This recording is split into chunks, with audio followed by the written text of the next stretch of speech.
Okay, we want to welcome everyone out this afternoon to the third of 4 sessions. I stood through 2, but I'm not going to stand through the third. Thank you for attending.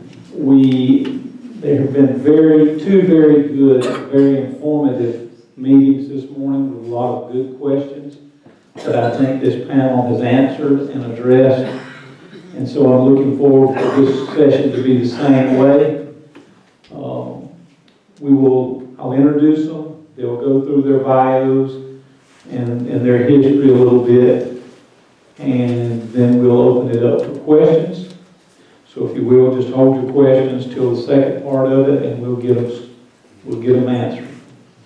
I'd like to introduce the panel. To your far left would be John Stevens, Jim Albers, Ron Mitchell, Bob Rivers, and Rick Osterloff is standing in for Dan Gershowitz, who could not be here. So we appreciate Rick doing that for Dan. And at this point, I will turn it over to Jim Albers. Welcome, everybody. My name is Jim Albers. I'm one of the incumbents that's been on the board running again. I don't know why. But anyway, I was elected to the advisory committee beginning in July of 2016. And then the developer appointed me to the board in April of 2017. This is a tough, demanding, and sometimes a thankless job. And the pay isn't too good either. However, I welcome all constructive ideas and criticism from people. I get enough of them.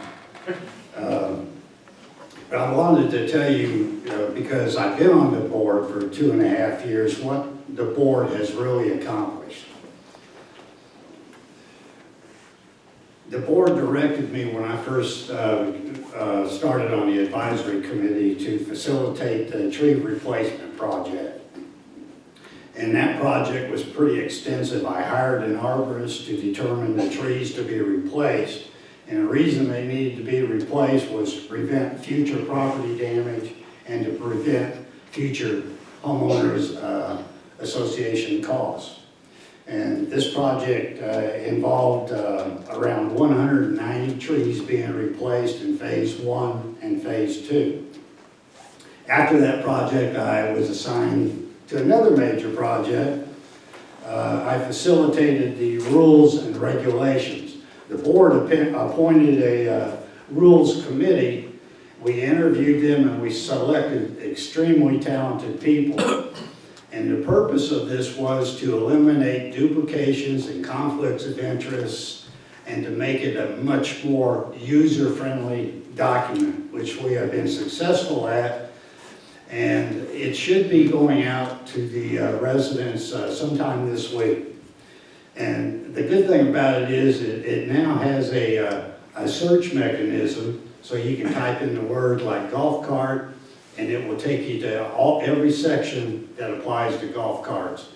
It will also link you to all the governance documents like the charter, operational procedures, that type of committees, everything. So it's a real good document, and you also have fillable forms online, that type of thing. So it was quite a job, and the Rules Committee did a fantastic job. I'm also a member of the Community Association Institute, acronym CAI, and they're committed to the education and furtherance of board management and its members supporting HOAs. They established the best practices in support of HOAs. And as a member of this, I have attended many training courses dealing in the legalities of running a board. What's legal, what's not legal. The board has worked diligently with the developer and the HOA attorney to finalize the transition issues. As of now, we are working to forgive the $2.6 million advance that everybody is concerned with, And we're in the process, the developer has hired his legal team, we have our legal team, and we're hoping by the end of the month we will have an agreement, and the agreement is a conditional agreement, conditions that need to be met by us and conditions that need to be met by the developer. But the good point of this is we determine whether the conditions have been met. So that's important, and we're hoping by the meeting that we have next month that we will resolve that issue. We also, in this community, I don't know if many of you are aware that there is no parking allowed anywhere on the streets per the charter. We have changed that, and that will become effective in January of 2019 with very few restrictions pertaining to safety issues.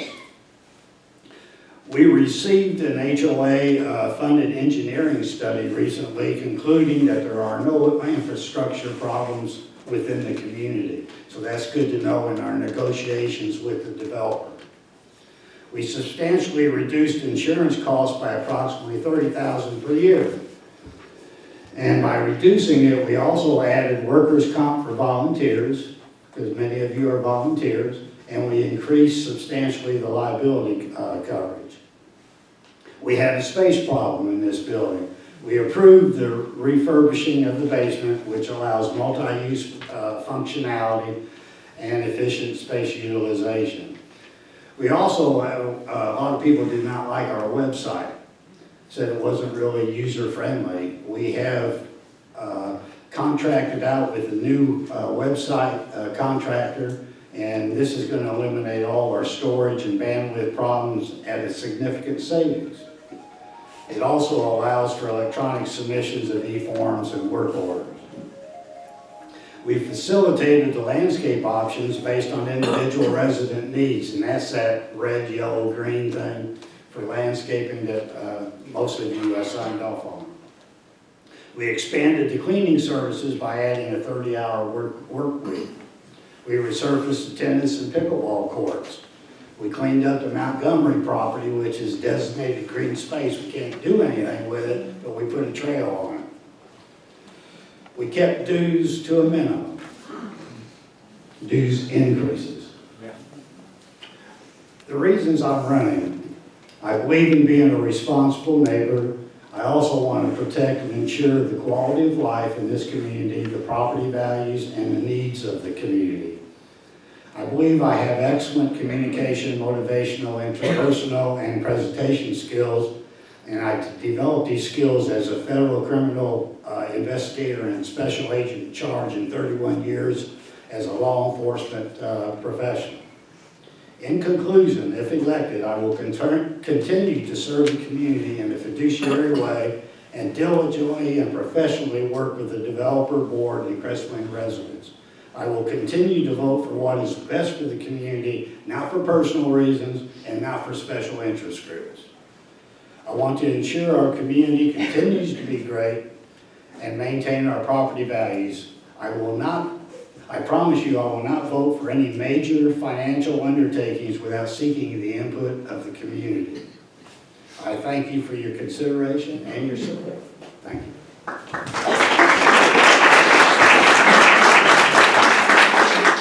Before I go to the next speaker, housekeeping, please silence your phones. Some of these guys' attention span's real small, so we don't want to mess them up.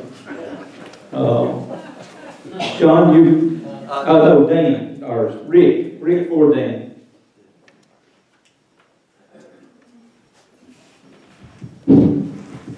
Hi, I'm Rick Osculo, and unfortunately Dan can't be here today. He regrets that. He asked me if I would read to you his introductory comments and his information. So with that, I will start. Good day, fellow Crestwing residents. My name is Dan Dershowitz, and I am running for one of the current HOA board vacancies. First, I would want to apologize for not being with you today. However, my wife Harriet and I had planned a vacation for this week and could not reschedule it. I want to thank Rick for presenting my narrative to you today. Since I cannot reply to any questions you may have for me in real time, I am happy to answer any of your questions if you email me or text me, and Rick can provide that contact information. I would also be happy to meet with you next week when I return. Secondly, my message today is quite simple. I want to continue my involvement and service to the Crestwood community by becoming a member of our HOA board.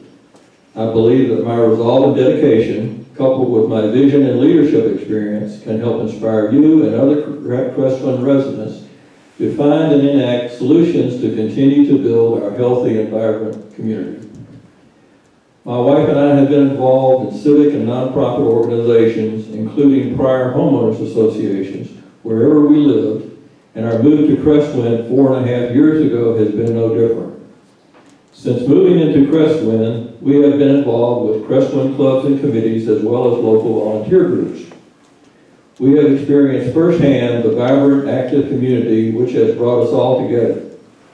Whether you live in Crestwood for the amenities and the lifestyle, proximity to your family or Lake Lanier, we continue to grow as a community and an extended family.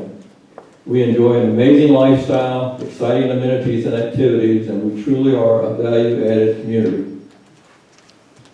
We now face the most critical phase of our community, our own self-governance. We will own 100% of our destiny and decisions and require a leadership team that is able to address new challenges and opportunities and be steady financial stewards with a cohesive vision and strategy reflecting the values of our community. My involvement within the Crestwood community has encompassed being current chair of our Architectural Review Committee, leader of our engineering work group, and a member of the Marina Committee.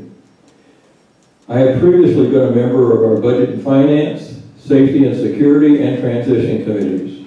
I have a keen awareness of the issues we will need to address together and will assist in developing creative solutions.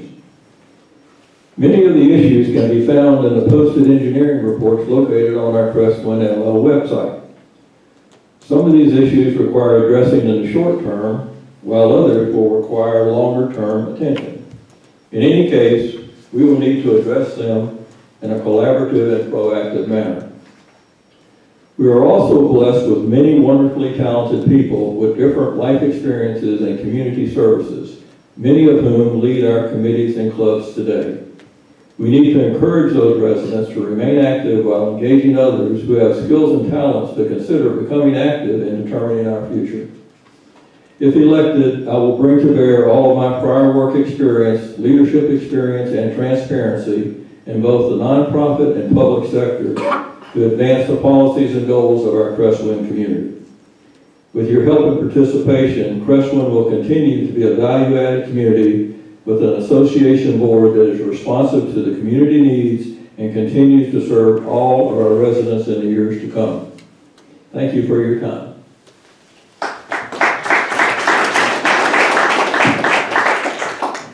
Now, Mr. John. Okay, I'm going to start by just apologizing because I have prepared a written statement that I am indeed going to read to you. And the reason for that is because I want to be sure to say the same thing to each of the 4 groups that we were addressing today, and also to be sure that I said all that I wanted to say without getting off track. So hopefully this will not sound like a bedtime story, and I will keep it lively. So here we go. Many of you know me from my 3 years as Vice Chair of the Architectural Review Committee. A fair number of you may know me from when I chaired the Amenities Work Group, which was part of my role on the Transition Committee. Some of you may know me from my 3 years as the President of the Kayak Club, or as a member and board advisor for the Crestwood Community Fund. And still others of you may know me through my participation in the Crestwood Chorus, the Scotch Club, the Billiards Club, or from playing basketball and softball together. But probably most of you know me as Arlene's husband, And truth be told, I'm very, very happy for that. Arlene and I moved to Creston 3.5 years ago, after living 30 years outside of Boston, where we raised our 2 daughters. Professionally speaking, I'm a psychologist with a doctoral degree from Rutgers. And I'll have to tell you that the Rutgers University football program makes me want to be a Georgia Bulldog fan. So as a psychologist, I'm licensed for professional and private practice. I've worked in psychiatric acute care inpatient units, outpatient therapy clinics, and also in private practice. However, while training at Rutgers for clinical psychology, I also studied management psychology, which was essentially a very deep dive into the psychology of organization leadership and the use and abuse of power to achieve things with and through people. That turned out to be the field I spent the last 30 years of my work life. As a management psychologist, I got to assess and evaluate people for senior management jobs, essentially offering a professional opinion about their psychological readiness for the role and for the positional power that came with that role. I also got to evaluate their fit with the circumstances within which they were expected to perform and succeed. However, most of my day-to-day work back then was spent in private one-on-one coaching sessions with senior managers to help them leverage and manage themselves as good bosses. Bosses whose job it was to lead people in ways that the right business agenda was achieved. This included helping them shape the company culture so that their people would willingly do the right things in the right way. For me, it was very meaningful, very satisfying work, because I got to express my foundational character as a helper and a healer by directly enabling other people's success. And that's why I'm running for a seat on the board.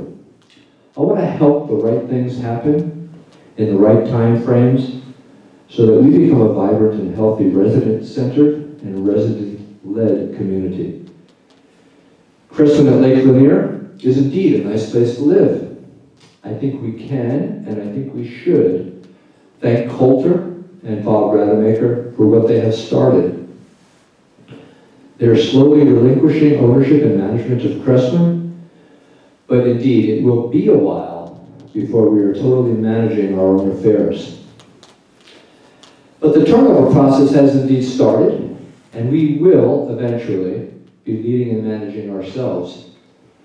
So obviously there are many things to sort out and contend with during this transition. The current board has its hands full, and I believe has been making a good faith effort under some very trying circumstances.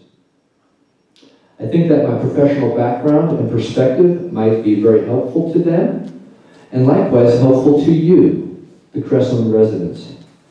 Among the things I would try to do, if elected, are these 3 things. Number 1, elevate and strengthen the communication exchange between board and residents, hopefully allowing for more input from residents and more clarity from the board about the issues they're grappling with.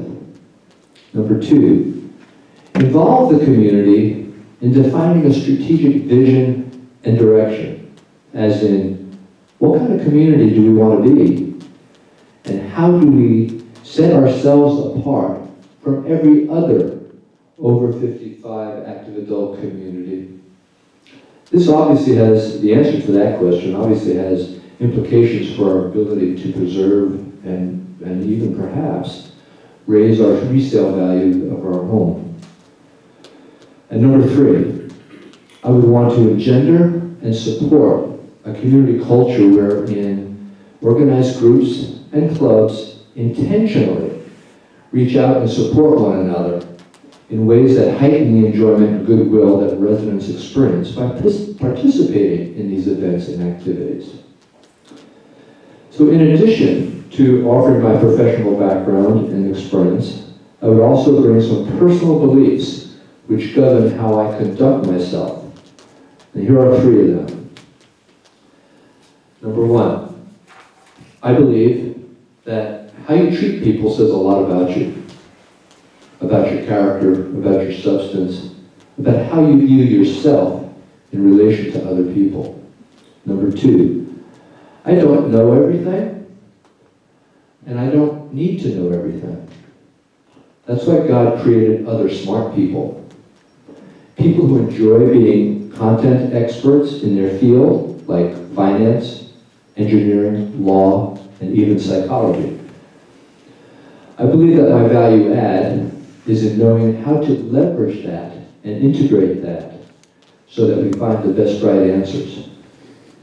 Number 3, I am nowhere near being perfect. I make mistakes. Usually because I have misunderstood something. Hence I put extra effort into listening and learning, to include trying to see things from someone else's perspective.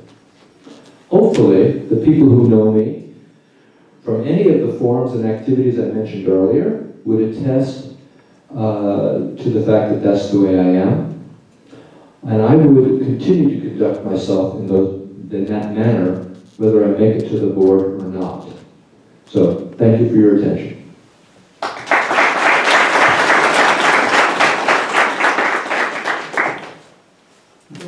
Bob Rivers. Thanks.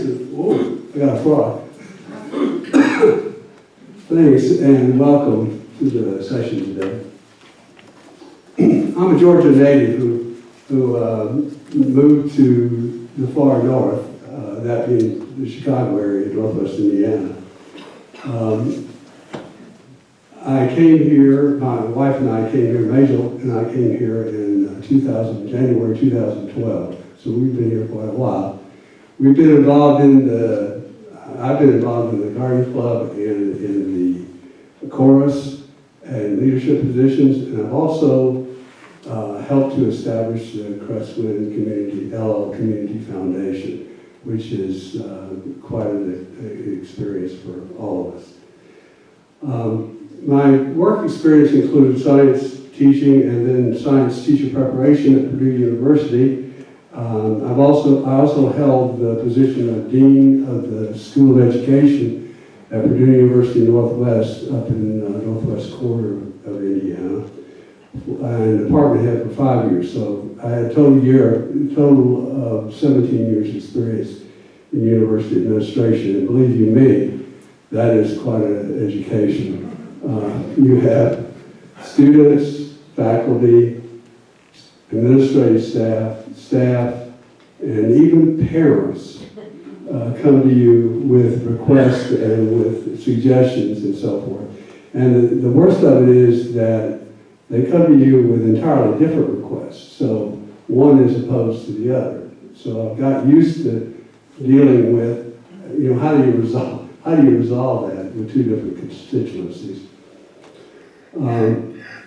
I also founded a school that was a STEM academy that was focused on underserved students, and that was another very exciting thing that we did.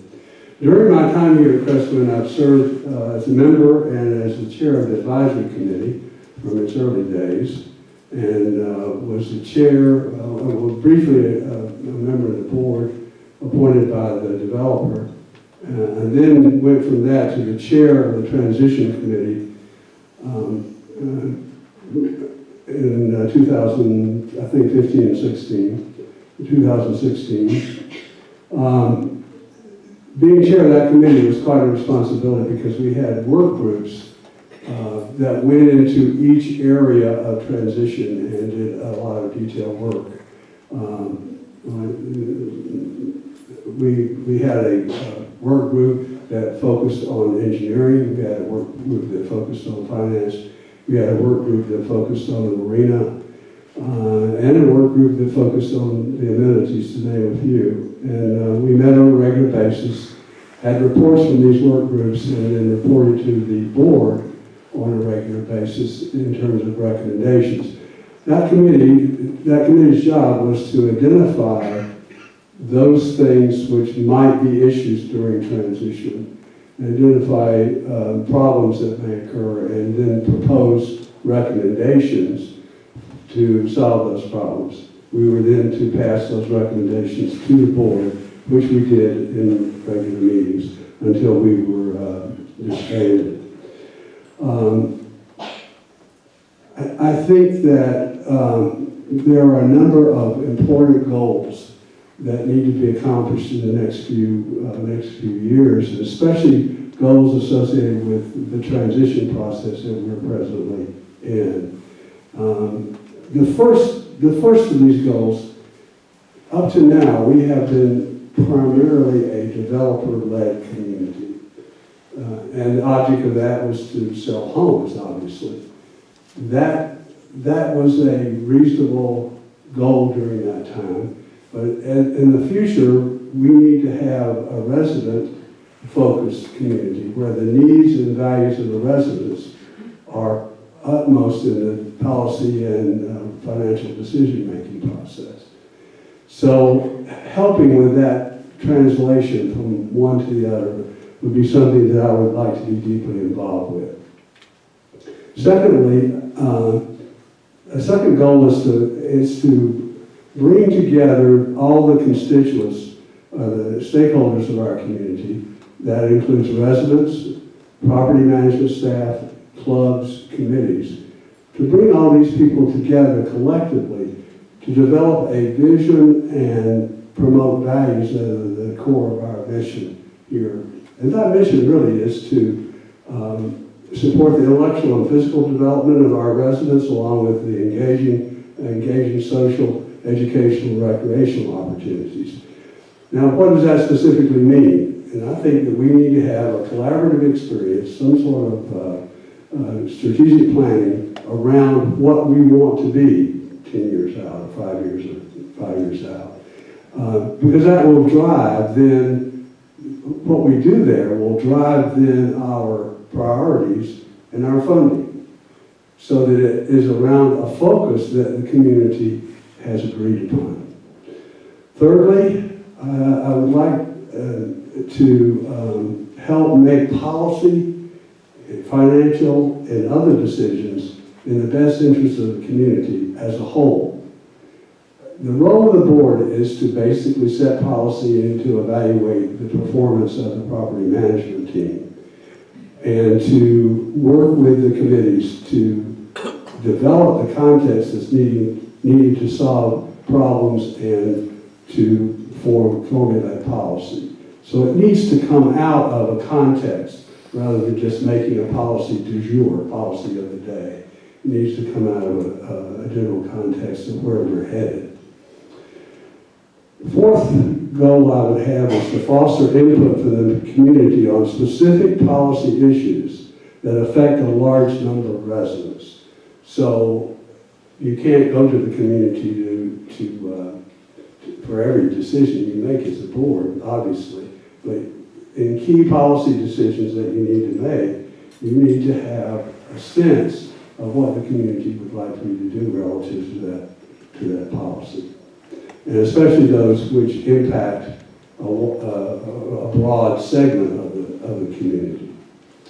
Fifthly, to keep the community informed of board decisions, and not only keep the community informed of board decisions, but also the rationale and basis for those decisions, and to include the community in development of those rationale and decisions. And finally, the sixth would be to promote the use of the common areas in such a way as to reflect shared vision and values. There are all kinds of things you can do with our facility. The question is, what is valued most by the community? What do we want to do first? What do we want to do second? What do we want to do maybe if we have the resources to do?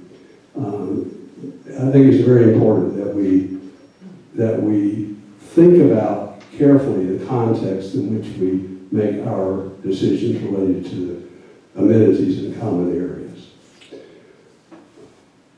You might ask me, are you crazy? You've spent probably 6 or 7 years in community association governance. Why do you want more at this point? Well, I'd like to finish the job that I started in the transition committee and helping to move us forward to that resident-centered community. My heart is in this community, and I love it, and I want to see it grow and flourish. Thank you for your attention and your vote. Appreciate it.